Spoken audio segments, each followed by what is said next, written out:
और आज आप सभी लोग कैसे हो। आज एक बहुत इंपॉर्टेंट वीडियो लाया हूँ, क्या बोलते हैं बर्निंग प्रॉब्लम के ऊपर वीडियो लाया हूँ। आप लोग बहुत पैसा खर्च करते हो ना अपने घर रिनोवेशन करवाने में, बहुत एक्सपेक्टेशन रहते हैं आपके जब आप कोई घर या अपना ऑफिस जो आपके दिल के पास है उसको जब आप रिनोवेट करते हो।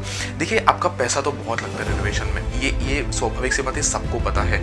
उसके साथ टाइम और एफर्ट भी बहुत लगता है और उसके बाद भी है ना, क्या बोलते चेरी ऑन द केक, उसके बाद एक टेंशन भी रहता है, क्या अगर इसका आउटकम अच्छे से नहीं आया तो, क्या अगर रिजल्ट अच्छे से नहीं निकला तो, है ना। इसका टेंशन सभी को रहता है। कितने सारे लोग अपने घर के रिनोवेशन में आधे में फंस जाते हैं, क्या क्योंकि उनका डिज़ाइनर बहुत ओवर बजट लेके चले जाता है या फिर उनको उनकी डिज़ाइनिंग समझ ही नहीं आती है, जो बन रहा है वो एकदम पसंद ही नहीं आते रहता और उनको आधे में काम रोकना पड़ता है क्योंकि उनको कोई क्लैरिटी नहीं मिलती कि आगे अब करना कैसा चाहिए। क्या कुछ व्यूअर्स ऐसे भी है जो फंस चुके हैं, तो ज़रूर कमेंट्स में बताइएगा कि ये वीडियो के टिप्स आपको पसंद आए कि नहीं आए।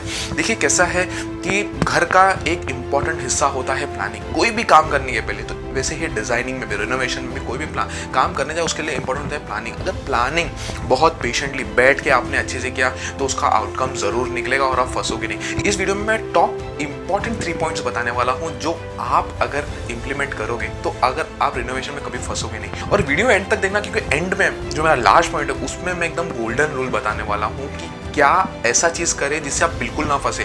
कुछ नहीं किया, सिर्फ लास्ट का तीसरा पॉइंट भी आपने इंप्लीमेंट कर लिया ना, तो मैं गारंटी देता हूँ आप फंसोगे तो बिल्कुल नहीं और आपकी आउटकम आपके हिसाब से आएगी, आपके बजट के हिसाब से आएगी। पहला चीज की बात करो जो आपको ध्यान रखना चाहिए वो है लिस्ट ऑफ ब्रोकन और डैमेज इंटीरियर्स।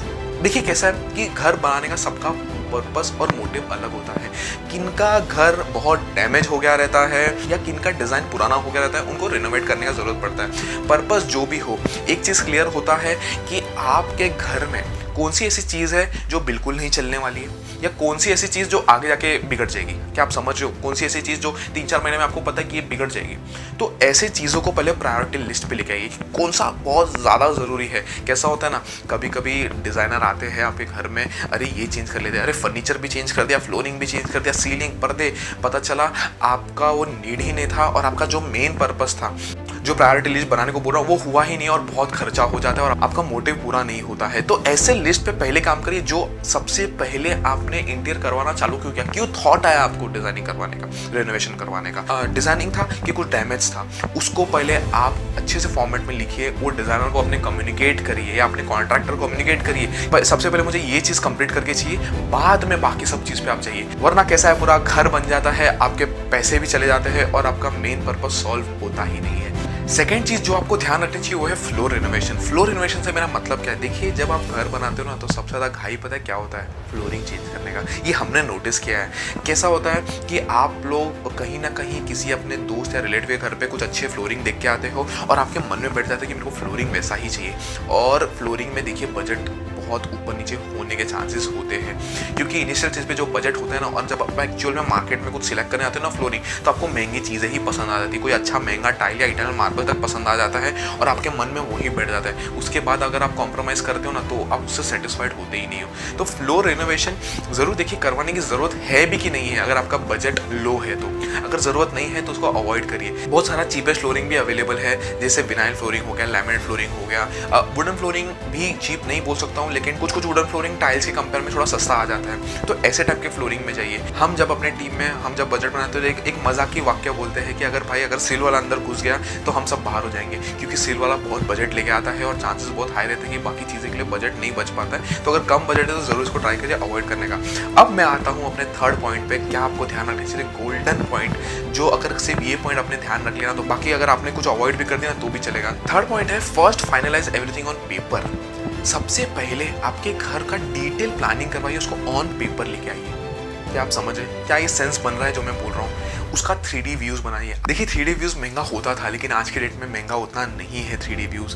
3D व्यूज इतने महंगे हो गए कि 4-4, 5-5 हज़ार एक व्यूज का लोग ले लेते।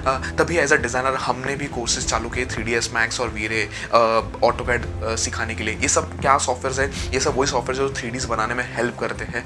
वो बहुत सस्ते में लेके 50,000 कोर्स जो 50,000 में लोग सीखते थे, हम डायरेक्ट केवल सिर्फ 3 और 4,000 में लेके आ गए। जब हमने लर्निंग कॉस्ट कम कर दिया तो ऑटोमेटिकली अगर ये बच्चे हमारे 3D व्यूज दे रहे हैं तो उन लोग कम चार्ज करेंगे क्योंकि उतना उनका पढ़ाई में कॉस्ट नहीं लगा है। देखिए, आपका पहले इनिशियल स्टेज कॉस्ट लगेगा, इनिशियल स्टेज पे आपको कॉस्ट लगेगा 3D व्यूज बनाने में। अपने डिजाइनर को बोलिए आप 3D व्यूज बनाइए, आपका डिजाइनर बोलेगा नहीं मैडम बहुत महंगा है। हाँ, आपका डिजाइनर लल्लू लाल की तरह काम करेगा, ट्रेडिशनल वे में काम करेगा, लेकिन नहीं, आप स्मार्ट वे में काम करिए। आप उनको पहले ही क्लैरिफाई कीजिए कि मेरे को प्रॉपर प्लानिंग और प्रॉपर हर एक एंगल का व्यू आप 3D देख के ही काम करवाइए। इससे क्या होता है ना कि आपका इनिशियल 5-10 स्टेज पे 5-10 का कॉस्ट जाएगा, लेकिन आपका लंबे समय का टाइम और पैसा दोनों बच पाएगा, ये मैं गारंटी देता हूँ। क्या ये सेंस बन रही है? क्या मैं जो बोल रहा हूँ आप समझ पा रहे हो? इजी करने के लिए सबसे पहले पेपर पे ड्राइंग लीजिए, पूरा प्लानिंग ऑन पेपर देखिए। पेपर पे देखने के बाद उसका 3D व्यूज बनवाइए। 3D व्यूज के बाद एक बजट लीजिए, प्रॉपर एक एस्टिमेशन लीजिए, और उसके बाद जब ये तीनों स्टेज से आप एकदम एश्योर्ड हो गए हो कि अब मेरे को काम करवाना चाहिए, तब आप काम चालू करवाइएगा, और मैं गारंटी लेता हूँ आप बिल्कुल नहीं फंसोगे। तो ये थे 3 इंपॉर्टेंट टिप्स जो आपको ध्यान रखने चाहिए जब भी आप कोई भी चीज़ का रेनोवेशन करवा रहे हो। इसको ज़रूर इम्प्लीमेंट करिएगा, बेहतर तरीके से आपका डिज़ाइनिंग आएगा और आपका टाइम और एफर्ट दोनों बच पाएगा, और आप परेशान नहीं होगे सबसे पहले तो, जो बहुत मेन है। वीडियो को यहाँ तक देखने के लिए और एक्चुअल में ये वीडियो जिनको ज़रूरत है उनको फॉरवर्ड करने के लिए या शेयर करने के लिए आप सभी लोग का धन्यवाद।